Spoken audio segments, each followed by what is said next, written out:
Webafowethu ngeke nikholwe uSiqiniseko Mvelase ekhuluma noKhuzane ebonga ukuthi bemvakashele uKhuzane. Hayi bafowethu ngifuna uqamba amanga.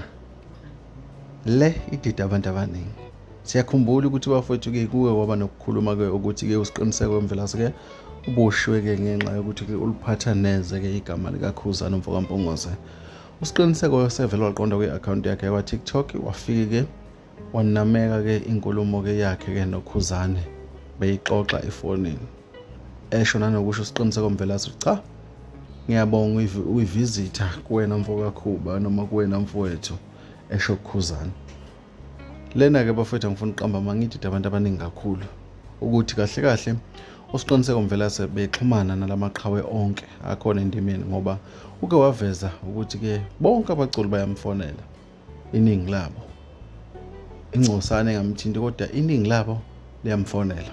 Kusho uSiqiniseko Mvelase. Nakho ke sayidedela ubufakazi obuqanda ikhanda obuveza ngokusobathi yena noKhuzane bayaxoxa. Futhi uyezwa ukuthi uKhuzane ukhuluma nensizwa enye ayaziyo. Nomvelase futhi ukhuluma nensizwa ayijwayele ayaziyo. Asazi abafethu makunje. Ayi asazi abafethu makunje. Le VN ngabe ngiyanifakela yona abafethu khona la kweSiqiniseko eSemida. Kunenkinga ekhona kuyona so ngabe ngiyifakile. Kodwa uma ufuna ukuyizwa qonda kwi-account kaSiqiniseko Mvelase uzobe usuyayithola la khona akhuluma khona noKhuzane. Xolise nje ukuthi nginganifakele yona abafethu lana ngoba ngikholele ekutheni ubufakazi ibona obubalekile kunokukhuluma kwami. Kodwa nje ileso. Bawa nje mfowethu ivisit akunankinga. Ngithi hayi ngibonga ivisit inkabe yami. Hayi ngiyabonga mfowethu. Esa.